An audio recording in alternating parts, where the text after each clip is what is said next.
त्रिवेणी संगम पर डुबकी लगातार श्रद्धालु लगा रहे हैं और ये सिलसिला लगातार जारी है। 60 करोड़ के पार कर गया आंकड़ा। देखिए 55 लाख से ज्यादा लोग अब तक आज डुबकी लगा चुके हैं। प्रयागराज शहर के एंट्री पॉइंट पर जाम अब तक 62 करोड़ से ज्यादा लोग स्नान कर चुके हैं। देखिए महाकुंभ का 43वां दिन है, यानी 43rd डे।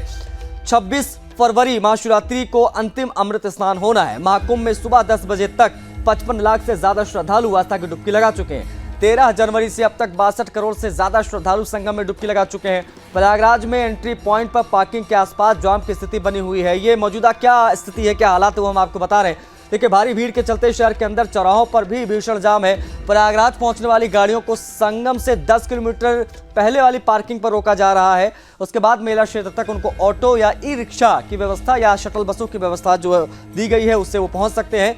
वहीं शहर में जाम की स्थिति को देखते हुए प्रशासन ने फैसला लिया है कि 10वीं और 12वीं बोर्ड के एग्जाम नहीं कराए जाएंगे। इस दिन का एग्जाम अब 9 मार्च को कराया जाएगा। डीआईजी वैभव कृष्ण ने इस दौरान कहा कि महाशिवरात्रि को लेकर पूरी व्यवस्थाएं कर ली गई हैं। कितनी भी भीड़ आए हम लोग पूरी तरह से तैयार हैं। अखंड श्रद्धा दिखाई दे रही है लोगों की।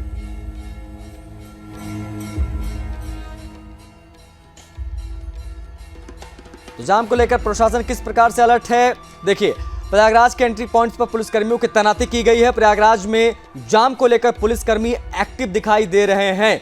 श्रद्धालुओं को लाउडस्पीकर से लगातार बताया जा रहा रास्ता कि आप इधर से जाएं या उधर से। श्रद्धालुओं को शटल बस से मेला क्षेत्र भेजा जा रहा है, क्योंकि जो प्राइवेट व्हीकल्स हैं, जो निजी गाड़ियां हैं, उसको 10 किलोमीटर पहले जो पार्किंग है प्रयागराज में वहां रोका जा रहा है। उसके आगे एंट्री बैन है। अब वहां से 10 किलोमीटर का सफर कैसे तय करेंगे, उसके लिए ई रिक्शा और जो शटल बसेस वो चल रही हैं उस पर बैठकर लोग जा सकते हैं। तो प्रयागराज के एंट्री पॉइंट से लेकर मेला क्षेत्र तक क्या ट्रैफिक व्यवस्था है, उससे जुड़ी ये तमाम जानकारियां हम आपसे साझा कर रहे हैं। जाम को लेकर प्रशासन अलर्ट है, लेकिन बता आपको ये दें, चूंकि बोर्ड एग्जाम्स भी चल रहे हैं और प्रयागराज में जो एग्जाम है उसको अभी पोस्टपोन किया गया और कहा गया कि जो आज की परीक्षा है उसको हम 9 तारीख को आयोजित कराएंगे, यानी 9 मार्च को। तो ये जो बदलाव देखने को मिल रहा है वो इसीलिए क्योंकि जो संख्या में लाखों करोड़ों की संख्या में श्रद्धालु पहुंच रहे हैं, उनके लिए व्यवस्थाएं अनुकूल हो, आने जाने में किसी को कोई समस्या ना हो, कोई समस्या उत्पन्न ना हो। इन तमाम चीज़ों को देखते हुए जाम को लेकर प्रशासन अलर्ट है। जो आईजी हैं वैभव कृष्ण, उनका बयान भी हमने आपको बताया कि उन्होंने क्या कहा है कि किस प्रकार की क्या व्यवस्थाएं वहां पर की गई हैं। तमाम बड़े अधिकारियों की तैनाती की गई है, क्योंकि सामने अमृत स्नान है महाशिवरात्रि का 26 तारीख को। उसको देखते हुए, क्योंकि अभी बड़ी संख्या में लोग पहुंच रहे हैं, व्यवस्थाएं उसी हिसाब से की जा रही, क्योंकि संख्या बहुत ज़्यादा हो सकती है। अमृत स्नान के दिन हमने देखा करोड़ों की संख्या एक ही दिन में पार होती है।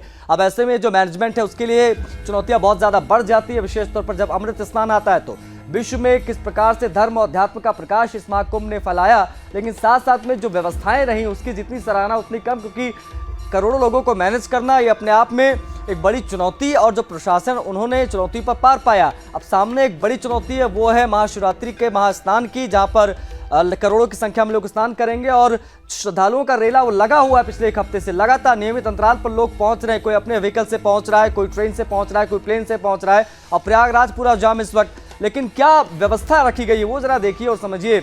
जो हम आपको ग्राफिक्स के माध्यम से बता भी रहे थे कि 10 किलोमीटर पहले रोक दिया गया है। 10 किलोमीटर पहले इसलिए रोका गया है ताकि अगर शहर के अंदर गाड़ियां जाएंगी तो जाहिर तौर पर लोगों को समस्याएं होंगी। तो जाम को लेकर प्रशासन अलर्ट इसलिए रखा गया क्योंकि जाम से आधे ज़्यादा परेशानियां शुरू होती हैं। इसलिए अगर ट्रैफिक व्यवस्था बेहतर रहेगी तो लोगों को आने जाने में सुगमता होगी, लोग आसानी से पहुँच पाएंगे।